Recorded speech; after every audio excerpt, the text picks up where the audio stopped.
Desmond.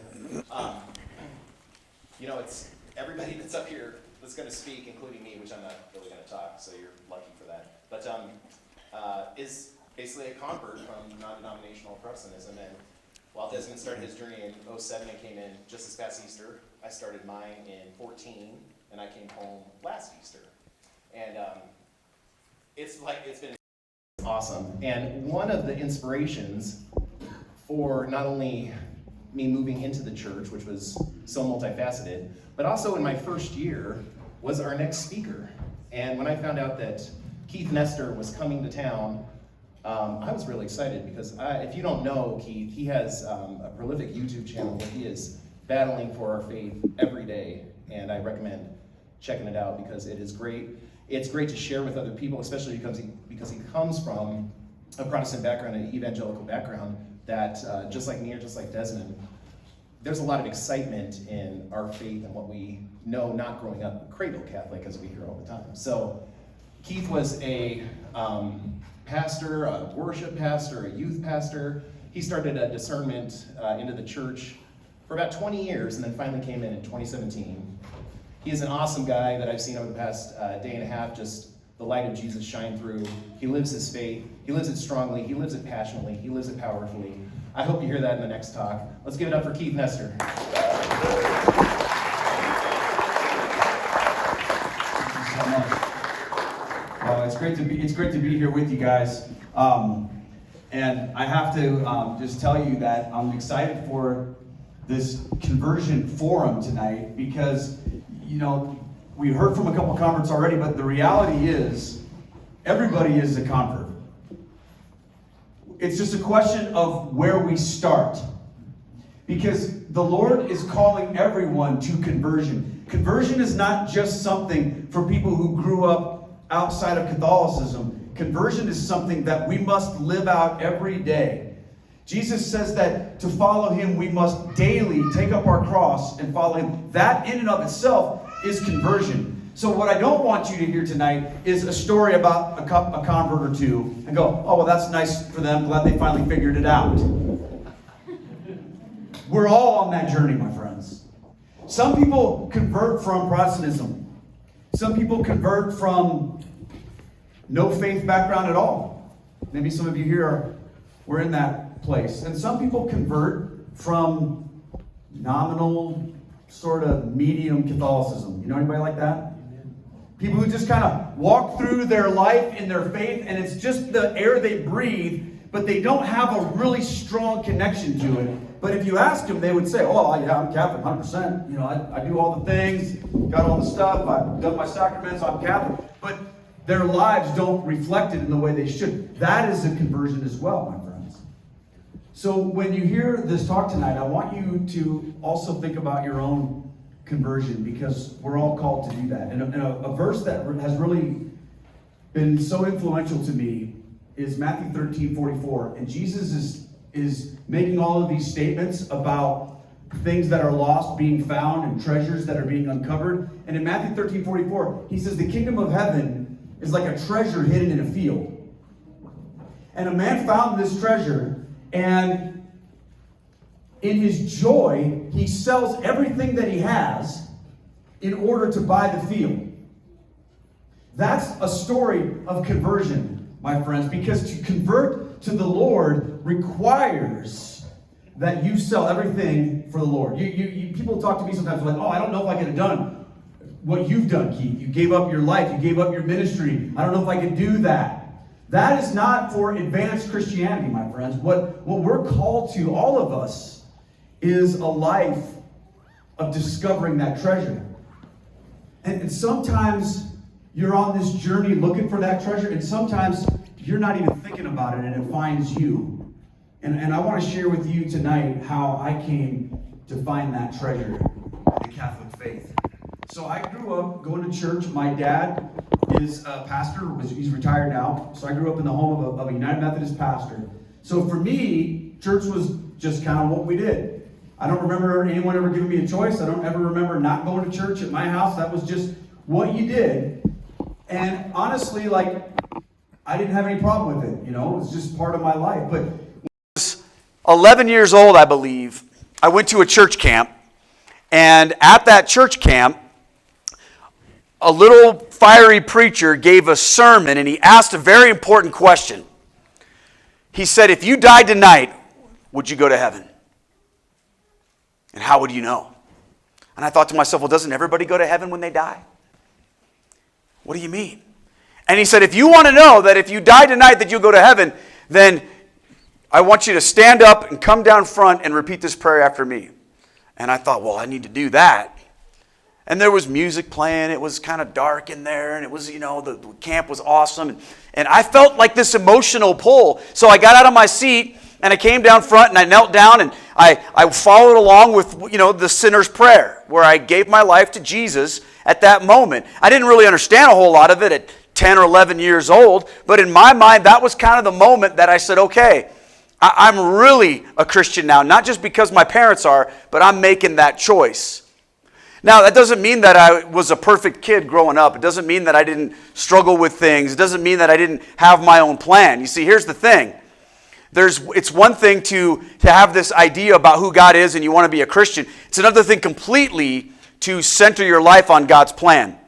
And I think a lot of us live in the world where we make our plans, and then we think that if we do what we're supposed to do, God will bless our plans.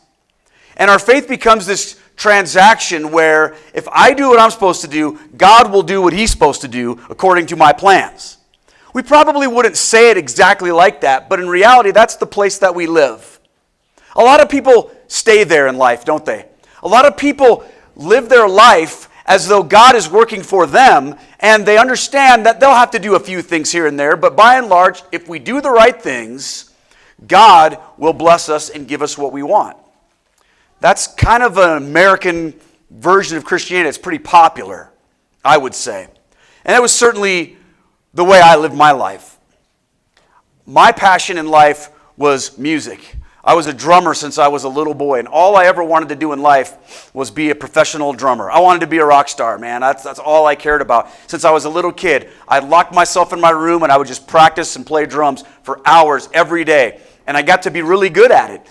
And it gave me a sense of identity of who I was. And I had these big dreams of rock and roll stardom. So after my freshman year of college at the University of Northern Iowa, my parents were so proud when I announced to them that I was dropping out of school to move to Las Vegas with a band that I had just joined. My dad said this to me. I don't know if you've ever said this. I found myself saying this to my kids now. What do you think you're going to do? And when I told him, he just shook his head. He couldn't believe it.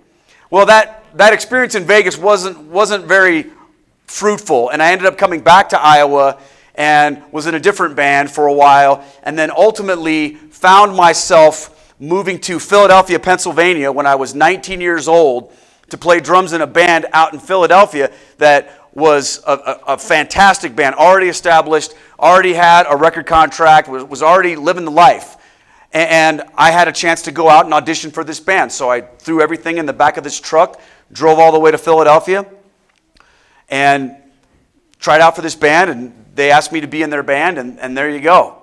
I thought I was on my way. Well, rock and roll stardom wasn't quite coming very easily. And I found myself feeling a little bit homesick and a little bit disconnected from myself and from God a little bit. And I thought maybe what I need to do is reconnect with God. I'll get back involved in church. So I started trying to go to find a church I could attend. So I would go to different churches throughout Philadelphia looking for a place that maybe I would feel a connection to somebody. Never in a million years would I have gone to a Catholic church. Because in my mind, Catholics were different. I couldn't quite understand why, but there was something off about Catholics. The kids in my school that were the biggest partiers were also the Catholics. The people I knew who loved Jesus and talked about the Bible and had this vibrant faith, they all thought the Catholic Church was out in left field someplace and told me lots of bad things about it, so I just, of course, believed what they said.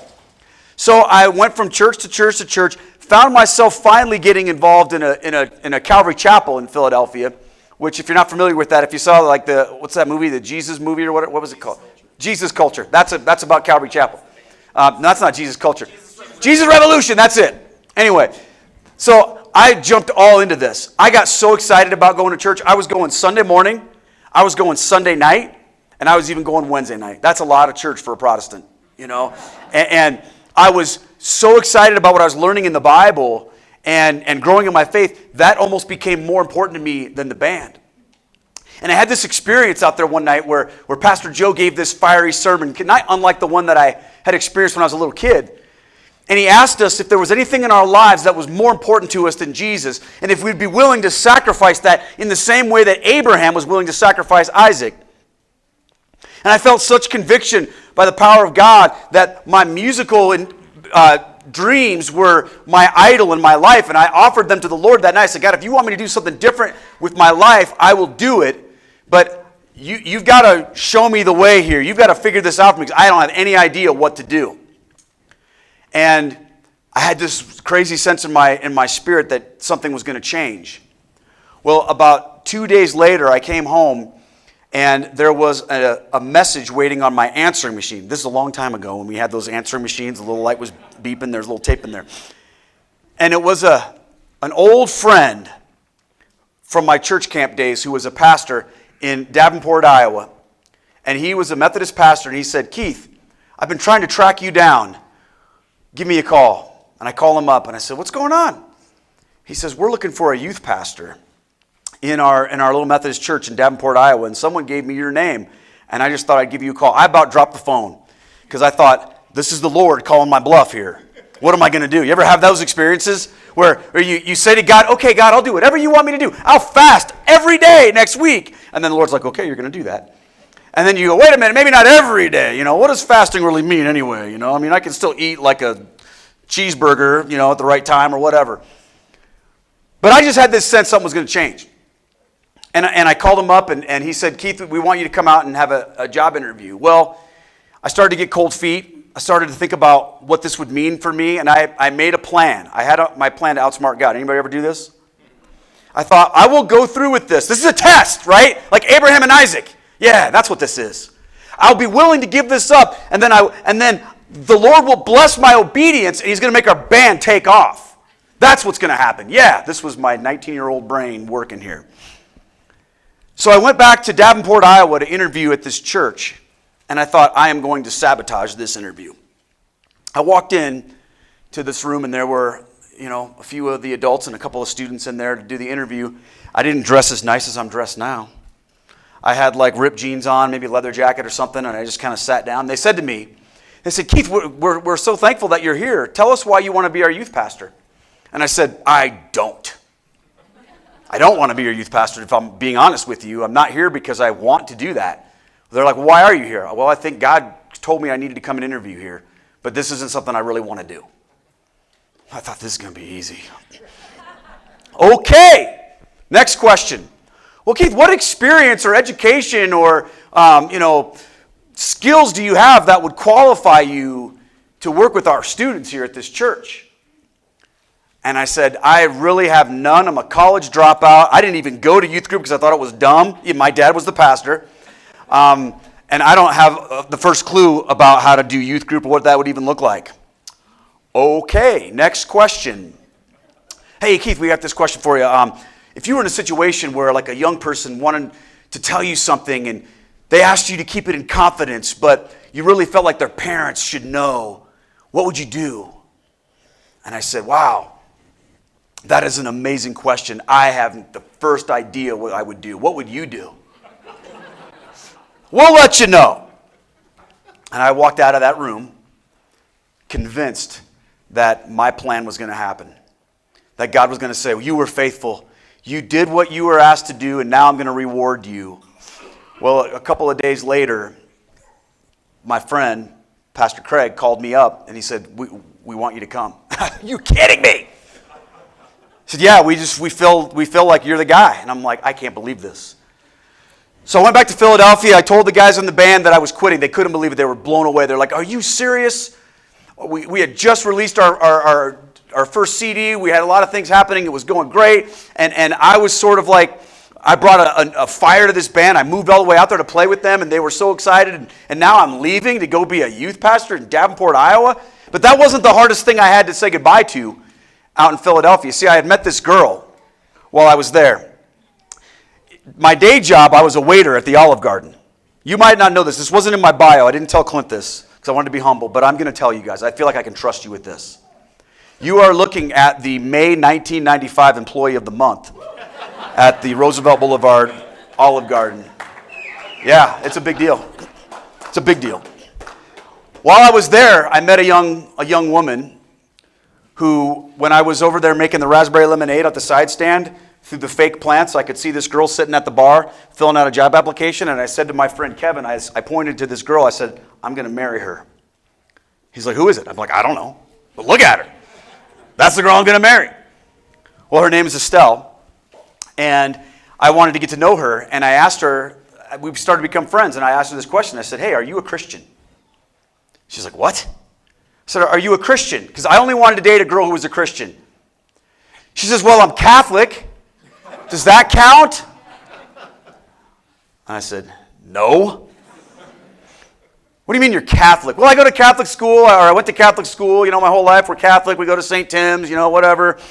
And I'm like, listen, will you just come to church with me? I'm going to show you what real Christianity is all about. She's like, sure, what? I don't care. Let's go. So I took her to my church at Calvary Chapel, and when we walked in, this is a big mega church, like 2,500 people in the sanctuary, the big rock band playing. And she looked at me and she was like, what is going on in here? This is incredible. And then when the band started playing, she grabbed my hand. She's like, thank you for bringing me here. And then when Pastor Joe started speaking, she had tears rolling down her face. And she looked at me and she said, I've never heard anything like this before in my life. And then he gave an opportunity to come down and pray a prayer for salvation. And she was the first one down there. And she prayed that prayer. And she came back to me with tears in her eyes. And she was like, what do I do now? And I said, well, now you're a Christian. What do I tell my parents? Tell them you're a real Christian now. What about my Catholic faith? Leave that garbage behind. It's hollow religion. What has it got you your whole life? What has it led you to? You've been going to Catholic school your whole life, and you don't know anything about the Bible. You don't know anything about Jesus. You just have some religious ideas, but what has it done for you? Now you're in the real faith. And she was like, wow, this is amazing. Well, believe it or not, I convinced her that she needed to move to Iowa with me because Iowa was the most beautiful state in the country, I told her. And you know what? She bought it. She did. She came out to Iowa and moved in with our senior pastor and his family and got a job. And you know what? A year later, we got married. And we began our career in this little Methodist church in northwest Iowa. And you know what? I got to be completely honest with you tonight because guess what? 2 people from that church are here tonight. Believe it or not. My friends Wayne and Kathy Colrust, who now live in Denver, they were there at that church when I was there. Kathy was Catholic. Wayne was not. And I remember meeting Kathy thinking, this woman is like a saint. And I didn't even know what a saint was. And I found out that she was Catholic, and I remember thinking, okay, well, what's that mean? Like, is she going to levitate when she comes through the kitchen or whatever? So it's kind of trippy that they're here tonight because they lived through some of this stuff that I'm telling you about. They were at our wedding. Their son was the ring bearer at our wedding, believe it or not. So it's a treat for me to have them here. So anyway, we began in this little church. It's a church of about 250 people in a small neighborhood. And the first night at youth group, we had 12 kids show up. And we didn't know what we were doing, but we decided we would just teach them about Jesus and have fun and pour into their lives. We didn't know anything else because I wasn't trained. I ended up going back to school and finishing my education, but it took a couple years. And we just began to do this youth ministry. And God started doing amazing things. And within a couple of years, that little youth ministry of 12 kids began to grow, and pretty soon we had like 50 kids coming. And then a couple of years later, we had 150 kids coming. And then in about the year 2000, we built an addition onto our church. And the first night that we had our youth group in that addition, we packed it out with about 300 kids. And every Wednesday night, that's what would happen. Every Wednesday night, these kids would come pouring in. And it was like this incredible movement of God, and the church started to grow. We started a new worship service for the parents of these kids that were coming, because guess what? They didn't go to church either. Or if they did, guess where they went? The Catholic Church. So we started a service for them, and pretty soon we had 1,000 people coming to that church every week. It was blowing up. It was crazy. And I finally felt like, okay, this is what I'm here to do. And I felt like this is why God brought me here to do this. It was amazing. And I felt on top of the world, you guys. I felt like I could do no wrong. I felt like I was important to God. I felt like I had discovered something incredible.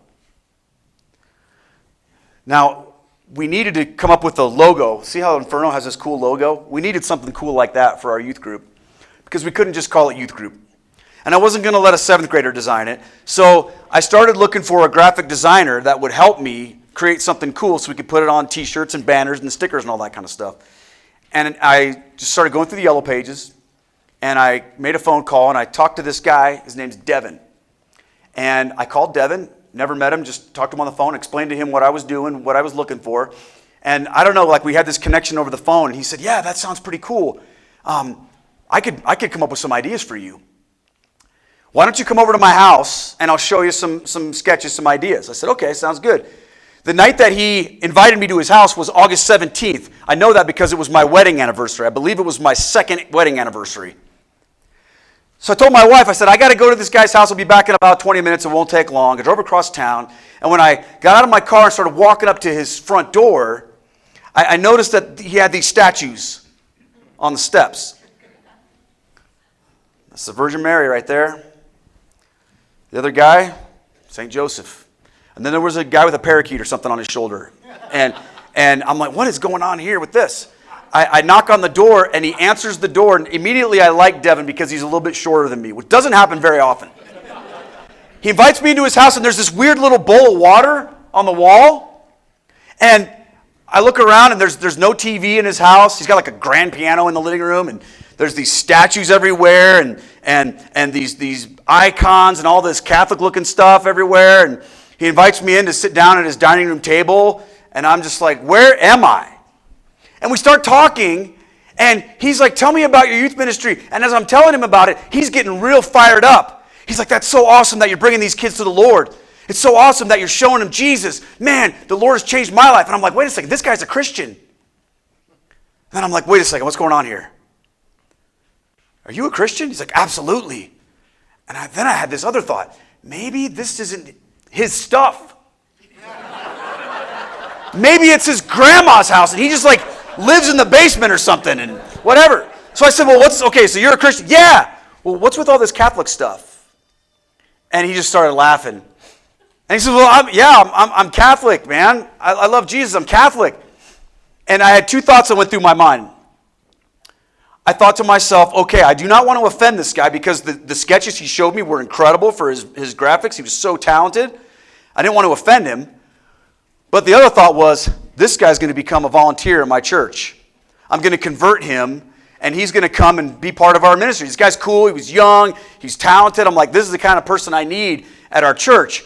And I never had the thought go through my mind that I wouldn't be able to do that. Because most of those kids that came on Wednesday night, guess what they were? They were Catholic. And they went to their parents and said, we don't want to go to boring CCD class. We want to go to this cool thing at the Methodist church. So we're going to do that. And you know what the parents said? What do we care? Kids want to go, they can go. At least they want to go to church somewhere. It was like shooting fish in a barrel, getting Catholics to come to our church. Every Sunday we'd have these little meetings in Pastor Craig's office where we would have these newcomer meetings where people that wanted to join our church would come in. And they would sit there, and we'd feed them donuts and coffee, and they would tell us how they've never heard anything like this before and how exciting it was and how their kids wanted to be there. And what do I have to do to join? And we would literally go, well, you just did. Congratulations, you're now a Methodist. We'll send you the offering envelopes. We have those too. So for me, I never in a million years thought that I would have any trouble with Devin. So I asked him this question. And I wanted to see how he would answer. I said, Devin, let me ask you something. When were you saved? When were you saved? When were you born again? And he started to share, kind of like Desmond did, he started to share his personal testimony of faith, how he came out of an incredible life of a lot of destructive behavior, and how God called him in the Catholic Church, and how God has transformed his life, and now his whole life is about Jesus, and he's Catholic. And I was blown away. And I thought to myself, okay, what do I say now? We began to have these conversations, and I started to press him a little bit. And guess what he started to do? He started to answer. He wasn't like all the other Catholics I knew that just went, I don't know, whatever. He started to answer. He understood what the church believes about baptism and salvation. He started asking me questions. Keith, let me ask you a question. You love the Bible so much. Let's open it together to John chapter 6. I'm like, okay. Never heard a Catholic do that before. What could go wrong? And that changed my life. That changed my life. About 2 hours later, his wife said to me, doesn't Keith have to go home? I was like, it's my anniversary.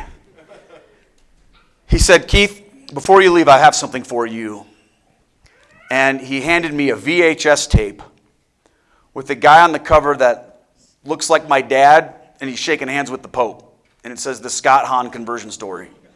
And he said, this guy was like you, only worse, and he became Catholic.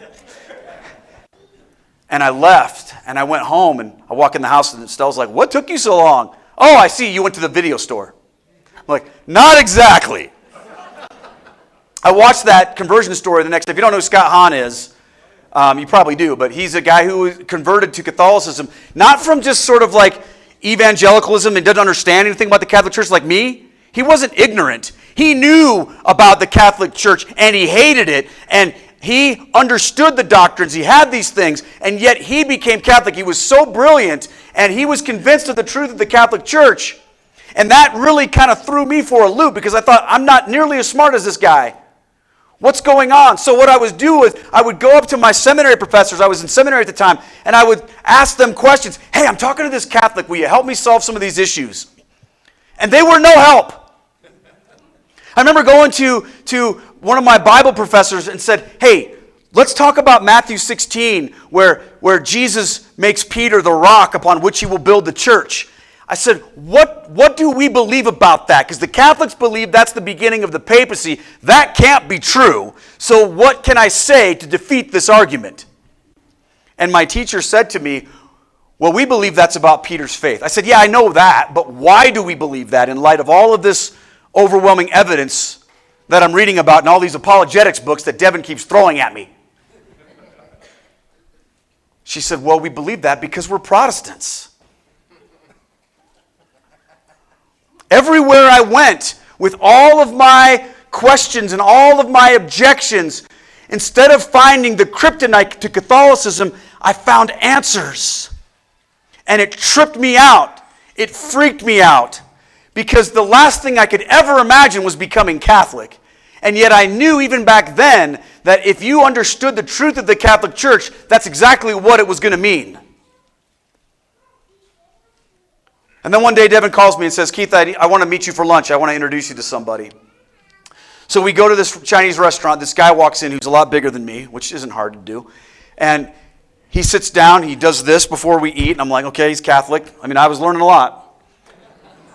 And he says, Keith, my daughter goes to your youth group on Wednesday nights. And I was like, oh, great. This guy's here to chew me out for corrupting his Catholic daughter with my Protestant antics. And he says, she comes home every Wednesday night. She's fired up about her faith. We haven't ever seen her this excited about her faith before. So I just want to say thanks for what you're doing. And I was like, oh, okay. And then he said something that was a little bit weird. He said, so to show my gratitude, I would like to invite you to come with us on an all-expenses-paid trip to a place called Medjugorje and Rome. Whoops, sorry. And he said, Devin's coming. A couple of other people that you might know are going to be on this trip. I'll pay for everything. You just need to go. And I thought to myself, man, a free trip to Europe? I'm Italian. I was making like $28,000 a year. Like I wasn't going to Europe anytime soon. This guy's going to pay for my way. Yeah, where do I sign up? So I went on this pilgrimage. Had no idea what Medjugorje was. I'm like, what? I can't even say it. But when we got on this trip, I learned two things about Catholics. The first thing I learned was 30 people. It sounds like a weird joke. 30 Catholics, a priest, and a Protestant youth pastor go to Medjugorje. As soon as we got on the bus, this crazy lady hands me these beads and is like, oh, it's time to pray the chaplet of Divine Mercy. Do you want to help? I don't know what you're talking about, lady. And I quickly learned I was out of my element, okay? I'm like, what? I have to sort of like check out this carefully. But I learned two things about Catholics on that trip. The first thing I learned about Catholics on this trip was that Catholics love to party. That was not just a rumor. Can confirm, okay? Every time we went somewhere, people were having the time of their lives. I never saw anybody out of control or anybody that was, in a place where they shouldn't be, but they just had a great time. People had so much fun. And what was really interesting to me was that this group of people was extremely diverse. We had old people, young people, black, white, rich, poor, every kind of social cross-section you can imagine. We're all in this journey together. And I'd never seen anything like that before because everything in my church was always cut into segments. We had the contemporary worship service over here in this building, the traditional worship service over here in this building, the youth over there, the old ladies back there, the old guys over there. I mean, everybody was always separating everybody. And yet in the Catholic world, everybody was all together. And that really hit me. I remember thinking, this is probably what heaven's like.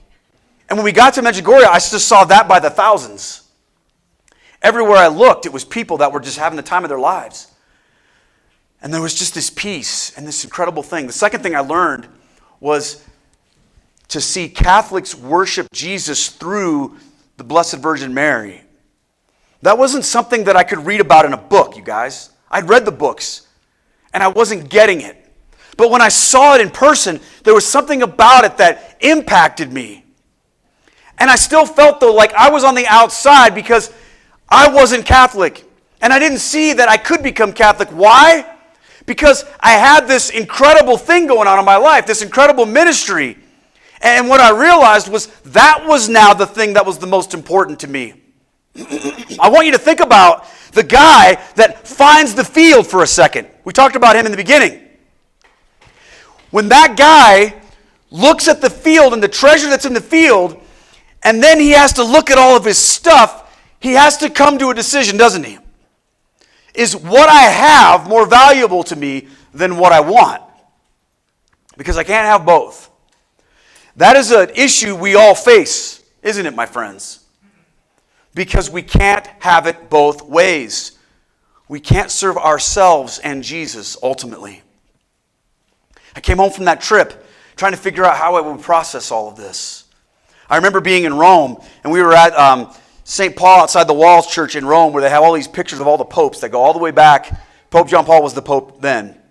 They went all the way back to Peter. I remember standing there looking at this church going, can this thing really be a church that was started by Jesus? That whole concept was so foreign to me.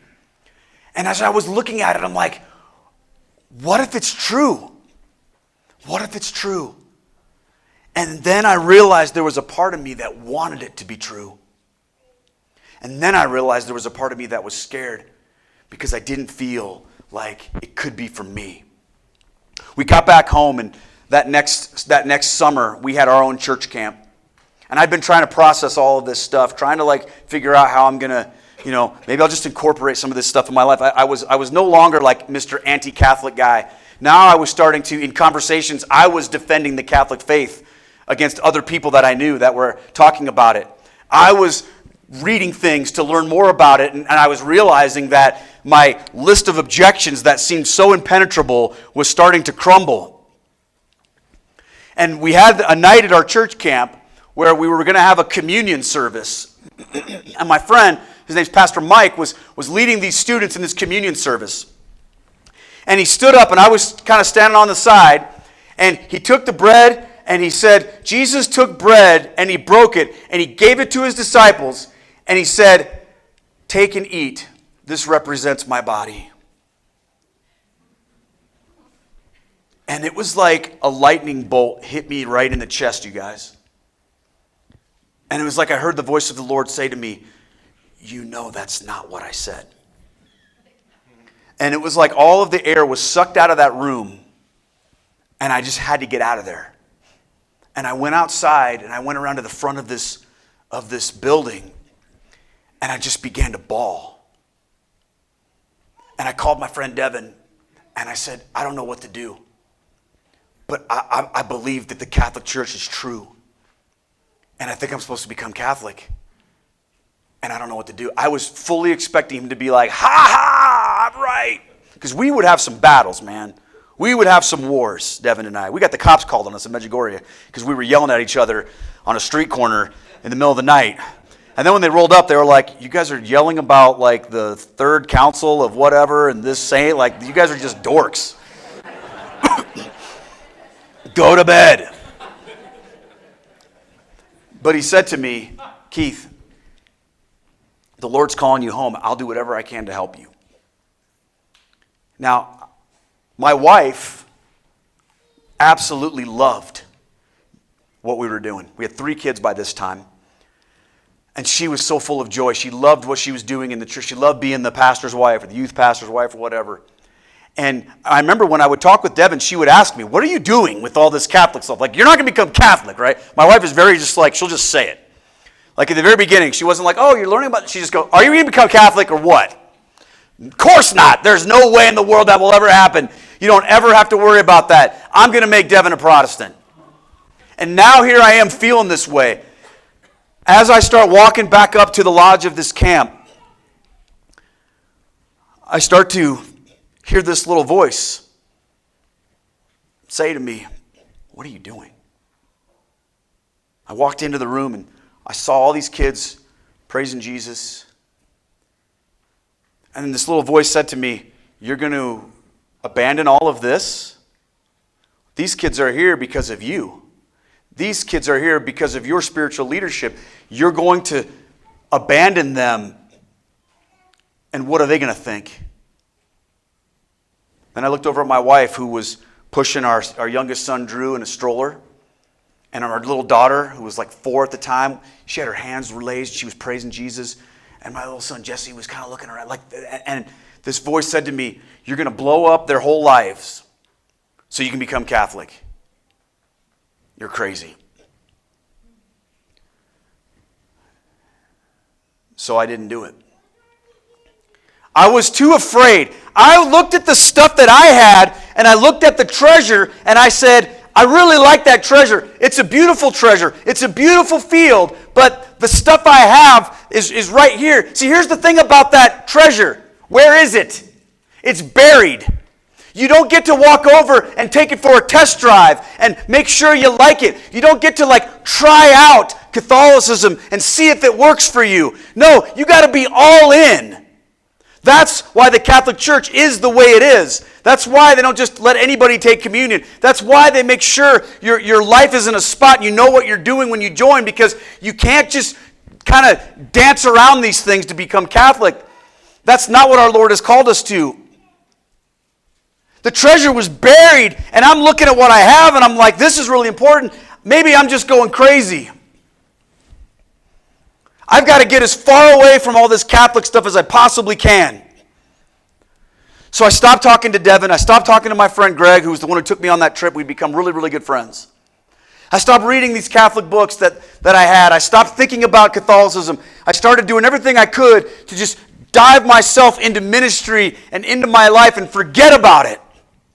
Because I wasn't willing to let what I had go, and I convinced myself also that if I wasn't this rock star youth pastor guy, then what would I possibly be? I had no other discernible skills. What was I going to do to feed my family? We certainly weren't rich, but when that's your job and that's your life and that's what you do to provide, that's an important thing. That's your identity. What would my parents say? What would my friends say? What would my church say? I cared about what everybody else would say other than Jesus. And the following years were the darkest time of my life. Because what I didn't realize at the time was when you turn away from God's plan for your life, you also turn away from God. Think about that for a second. A lot of times we think that we get to pick and choose, don't we? We get to decide, well, I want this part of God. I want this part of Jesus. But that other stuff where it gets really hard and there's sacrifice and there's struggle and pain, I don't want that part. So we'll just do the things that are comfortable for me because I'm the center of this whole thing. And God will just deal with it. He knows I'm not perfect. We have all kinds of ways to justify ourselves, don't we? And my life took a turn, man. My faith took a huge hit. My marriage took a huge hit. I ended up quitting ministry because our youth group started to lose people. And for a guy whose identity is successful youth pastor guy and successful ministry guy, when all of a sudden the numbers aren't there anymore, what does that do to you? It might sound silly, because it really is. But for me, that was like my whole world was coming crashing down. And I had to get out. So I did. I spent a couple of years out of church ministry, doing different things, trying to figure out what was going to happen, working on my life, working on my relationships, working on my marriage. Because I had sacrificed a lot of my marriage to do ministry. I get the whole why priests aren't married thing. I get that. Like, people sometimes, they want to argue about that with me. I'm like, no, don't even go there because you're going to lose. Like, I understand what it takes to do what it needs to be done in church world and have a family. It's really, really hard. And what priests do is 10 times more than the stuff that I was doing. I can't imagine. I think one of the reasons why in the West we have this discipline of clerical celibacy is because the sacrament of marriage is so important. And they know that in order to do what they need to do, they would have to sacrifice their family, which is what I did, and it cost me big time. Well, after a period of a couple years, I found myself starting to get ready to re-engage with ministry. I got invited to be a part-time pastor at a little evangelical free church in a town that was about 90 miles away from my house. So I would drive down there a couple of days a week and work with this. It was a totally different kind of environment. This was a church. I went from this big church of 1,000 people to this little church of 30 people. They weren't going to be cool. They weren't going to light the world on fire. They weren't going to take the city. They weren't going to do all this stuff, right? So that was incredibly freeing to me because no one was asking me to, light the world on fire like I had done so many times before. And we just began to just do ministry together. And that little church began to grow. And I also took another part-time job at an Assemblies of God church in the town that I lived in. Now you might say, how could you be a pastor at an E-Free church and an Assemblies of God church? 2 different churches, 2 different denominations at the same time in 2 different towns. It wasn't that hard. Sunday morning, I went to the evangelical church, and we looked at the Bible and what it was going to mean and what it was going to say. Sunday night, I'd go to the AG church, and we'd just have a worship party. It was awesome. And life was good. Things were rolling along. And then it wasn't long before that another one of my pastor friends called me up and said, hey, what are you doing now? I could really use you at my church. He had a big, exploding Methodist church near Cedar Rapids, Iowa. And this guy was a mover and a shaker. I've known him for a long time. His name's Pastor Mike. And Pastor Mike was a big deal. And he had one of the largest churches in the state. And he came to me one day and he said, I need somebody to be my successor here. And I need somebody to kind of come alongside me and help me do what I'm doing here. We're building a $10 million facility on the outskirts of town. It's going to be, the greatest thing ever. What do you think? He put together a very generous salary package for me, and off we went.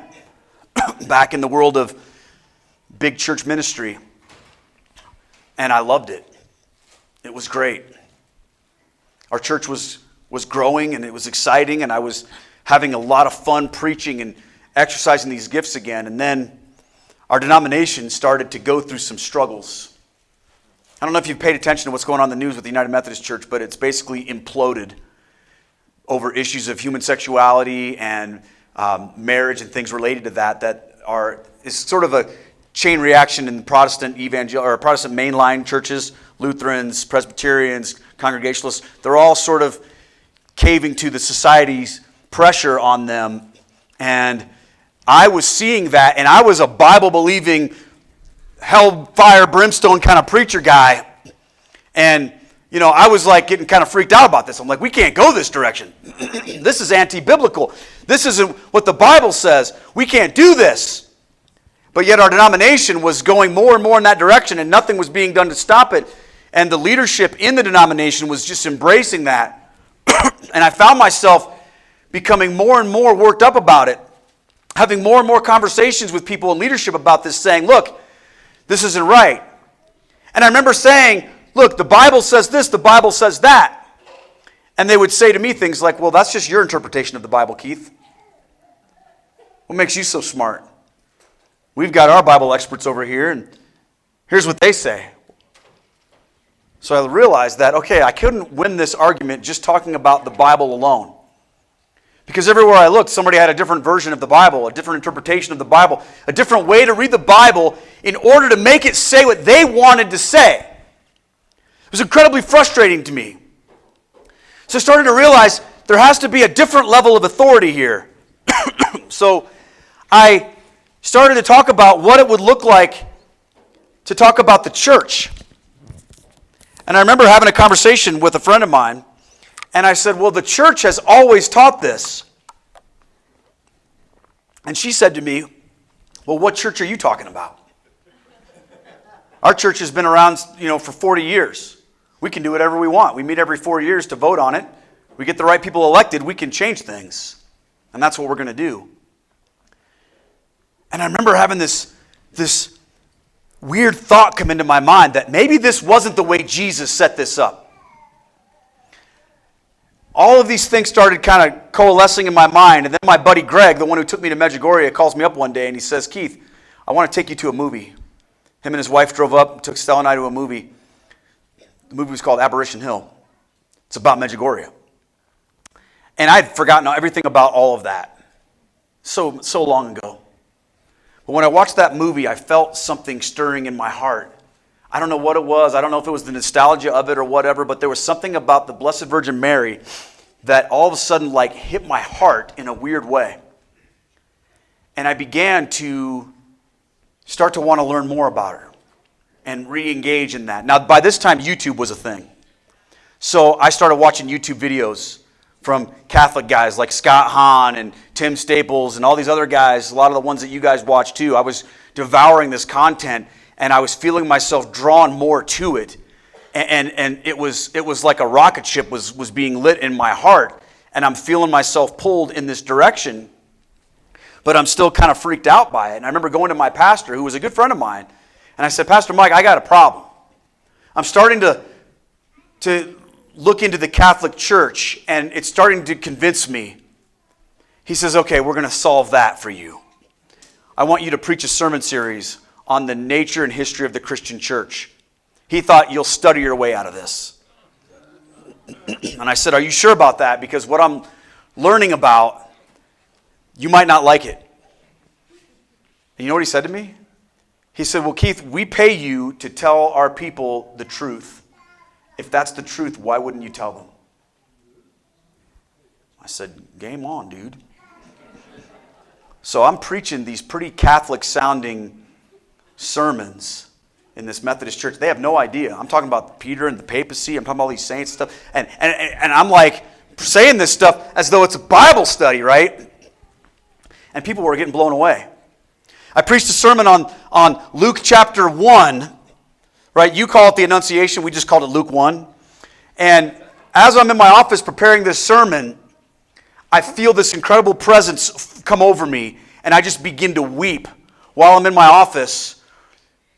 Every time I look at something related to the Virgin Mary, I'm just a mess. And I don't understand why. But it was as if she was there with me. That's the only way I can describe it to you. I know it sounds crazy. And I just felt this incredible warmth in the room, and I felt this incredible presence with me, and I just sat there and cried.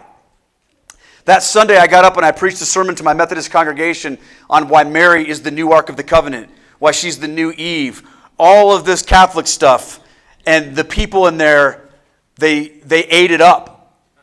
You would think, oh, did you get in trouble? People were weeping.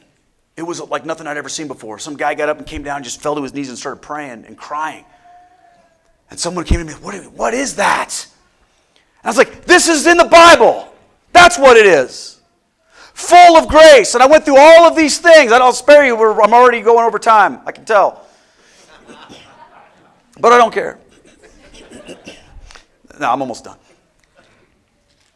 And it was like, what happened was, my objections had all lived up here, and yet she was short-circuiting that and going right to here. And I was there for it. It was blowing me away. This time, I'm having these conversations with my wife, and I'm explaining this to her. And I'm saying, look, I'm feeling drawn to the Catholic Church. I don't know what this looks like. I don't know what this means. I don't know what I'm going to do. But I don't know. But this is what I'm feeling led to. And she's just like, okay. I went and had a conversation with my dad. What I haven't told you yet, though, is that in the background of all of this, my family was in a terrible crisis because my mother was diagnosed with pancreatic cancer. And when she was 68 years old, my mom was a vibrant woman. She was full of faith, full of life, she was the glue that really held our family together. She was just the most incredible woman. And this diagnosis came out of left field. And, there's that period of time when you have cancer. And then there's that period of time when cancer has you. And we were getting there. And I used to drive to where my parents lived in Des Moines, and I would take these walks with my dad. And I remember telling him one day, Dad, I'm feeling called to the Catholic Church. What do I do? And he says, well, you tell me what you're going to do. He says, you can't just quit your job. There has to be a way for that to work. Like you can't, you have to have a way. There has to be a plan, Keith. You can't just up and quit your job. And I remember thinking, okay, what's that going to look like? I don't understand this. What do I do? I'm wrestling with this. You see, there comes a point in time when you've decided that you want that treasure, but you got to buy it. Because the guy that's sitting at the table looking at you going, are you doing this or not? Because here's the thing. When it comes to following Jesus, a lot of times we believe that happens according to our timetable. But that's not the way that it works. You don't get to decide when you want to be obedient. Delayed obedience becomes disobedience at some point in time. And I felt this pull, but I wasn't sure what I was going to do. I had a dinner scheduled with my buddy Greg to talk about some of this stuff. It was a Tuesday. I woke up in the morning. I promise I'm almost done. And I was praying, and I felt the Lord speak to my heart, and he said, Steve Ray. Steve Ray. You need to talk to Steve Ray. Now, I'm like, Steve Ray? Steve's one of those Catholic convert guys that he's a maniac. Like, he was a Baptist, Catholic-hating guy, became a Catholic. You've probably seen some of his stuff, too. He's a really incredible guy. I didn't know him personally. I'd never talked to him. I'd just seen one of his videos, but I didn't know anything about the guy. So why am I feeling in this moment of prayer, Steve Ray, Steve Ray, Steve Ray? I'm like, okay, that's weird.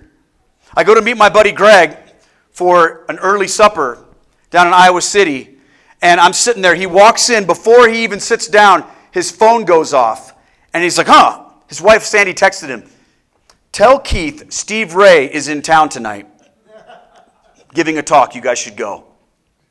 And I was like, dude. And I told him what had happened that morning in my prayer time. I'm like, we have to go. So we just jetted to Silvis, Illinois, Our Lady of Guadalupe Parish, where Steve was going to be. I called Devin. I said, meet us at this church. He's like, okay, why? Just get there. We get there. They're having mass. The church is packed. We walk in. I'm a mess.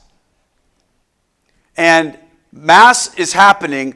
I go up to get my blessing because it's time for the Eucharist, and I know I can't receive, but I want to get as close to Jesus as I can. And they have this big, beautiful wooden crucifix that hangs over the altar at this parish.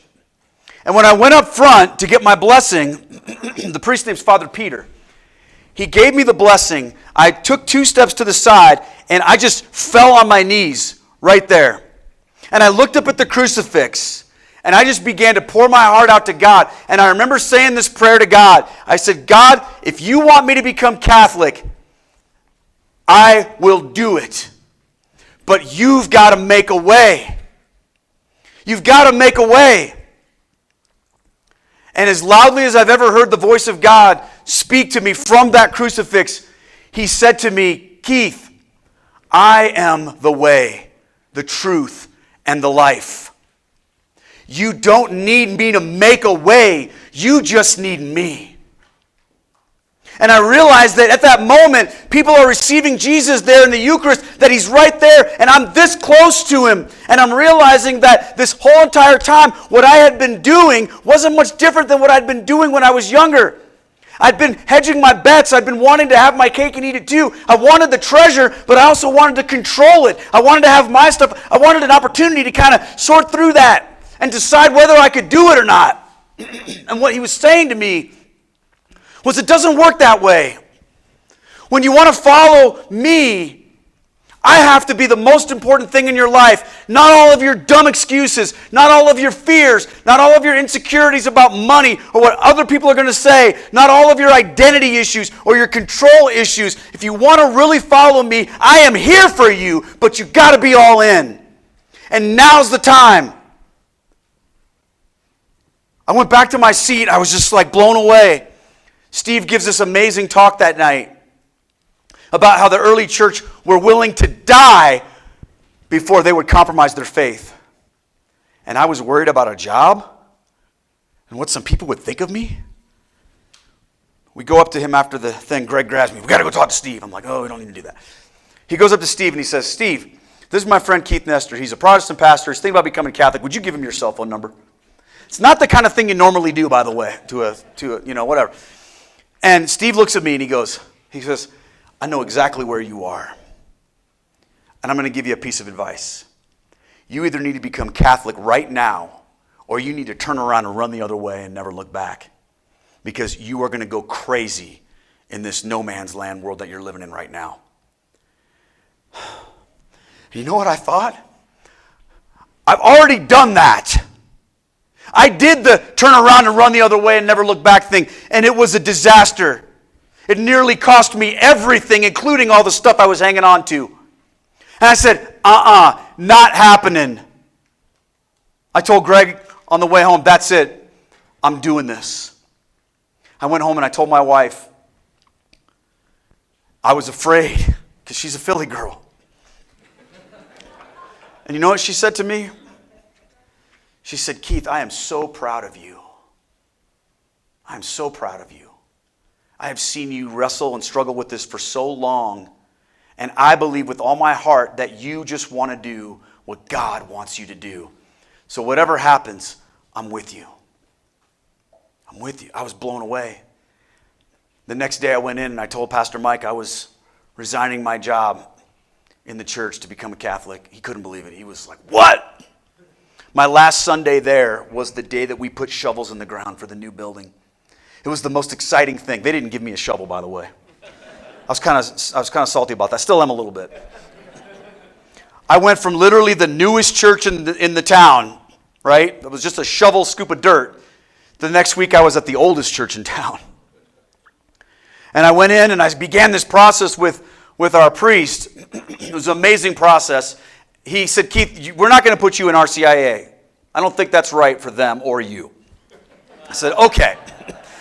So we met together like every week for about 4 months. And finally I went to him one day and I said, hey, Father, when do I get to become Catholic? Kind of serious about this. I quit my job and everything. He said, pick a day. When do you want to do this? I'm like, I don't have to wait till Easter? Isn't that like in the rules or something like that? Isn't that like one of your Catholic rules? And he says, you can come in whenever you want. Pick the day. So we randomly looked at the calendar. We picked October 8th. I think it was either the 8th or 9th of October, 2017. Thought that's as good a day as any. The day finally arrives. And I'm in the front row at Mass. I go up to receive my sacraments. I receive Jesus' body and blood for the first time. I'm so excited and full of just thanksgiving and gratitude. I go back to my seat, like right about here, and then it comes time in the Mass where you do the whole pass the peace thing. And I feel this tap on my shoulder. And I turn around, and guess who's standing there? Steve Ray. And he looked at me and he said, "Welcome home, brother. You'll never look back." He just happened to be in Cedar Rapids that day, giving a talk, just happened to be at our parish that day of the dozens of parishes, happened to be at that mass of 5 weekend masses, happened to be sitting right behind me. You think that was a coincidence? You'll never look back. That was exactly what he said to me a few months prior when we were at the mass. He said, you need to either become Catholic or turn around and never look back. And now he's saying, welcome home, you'll never look back. Friends, that was in 2017, and I've never looked back. And I can tell you this, it cost me a lot. But here's the thing. What I have gained by digging up that treasure has been greater than anything I've ever experienced in my life. It makes what I left behind seem so ridiculous, seem so trivial when I consider what I've received just by being Catholic. Now, did it mean that everything came easy? No. We lost 70% of our income when I quit my job. That wasn't fun. We lost a ton of our friends. My dad thinks I'm nuts. A lot of other people do as well. My family is broken because of this. My kids aren't Catholic. They didn't come into the church with us. They were too old. We couldn't just make them. So we don't worship together, and it breaks our heart. But God's working. And it's been absolutely amazing. And what I've learned is this. When you go get that treasure, it's not just sitting there. You have to dig for it. And that is the daily life of being a Catholic. It's work, but it's awesome. And what lies below is so much better than anything you can imagine. It's not a box of scorpions. It's a treasure. It's a treasure. And every day I feel like I'm pulling something new out and going, wow, that's awesome.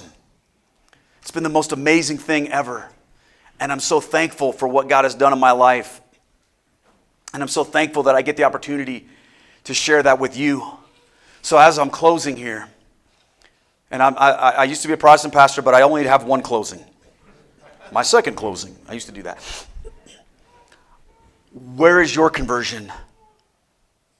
What is the Lord calling you to sell, to get the field, to get the treasure? What have you been hanging on to that you think is so valuable, so worth it, more important than what He's calling you? What is that? Maybe tonight's the night that you say, okay, I don't need to figure this out. I just need the one who is the answer, and that's our Lord Jesus Christ. I invite you into that tonight. People tell me sometimes, Keith, you're Catholic, but you speak with a Protestant accent. I'm going to do something kind of Protestant-y right now. I'm going to lead us in a prayer, okay? Every knee bowed, every eye closed. Okay, we're not going to do that. I mean, you can, but I do want to lead us in prayer, and then we're going to have a couple questions if we have time. I know I probably went over. But I came all this way to tell you that. I didn't want to shortchange you. And I want to thank you for staying to the end, even though it's been a long time of sitting. But I'm so fired up about Jesus and about His church, I just can't help it. Will you pray with me in the name of the Father, and the Son, and the Holy Spirit? Amen. Lord, I thank you for these brothers and sisters here tonight. I thank you for what you invite each of us into, Lord. We don't have to stand on the outside looking in. And that's not whether we're Catholic or Protestant, Lord. It's just as a disciple. Lord, you've called us into this relationship. You've called us into this encounter. You've called us into that treasure. Help us, Lord, not to hang on to the stuff of this world, to the stuff of our flesh, to the control, to the fear. But rather, Lord, may we look to you with love. And may we say to you, God, I'm all in.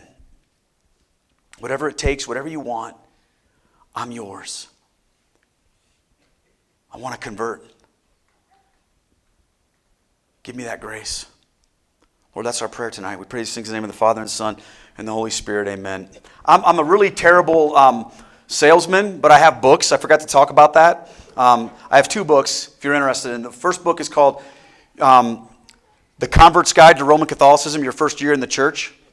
And the second book is called Unpacking the Mysteries of the Rosary. I haven't shared any of that with me or with you guys, but I do have those in the back there. They're donation. I think the Rosary book's like 13. The other one's like 15.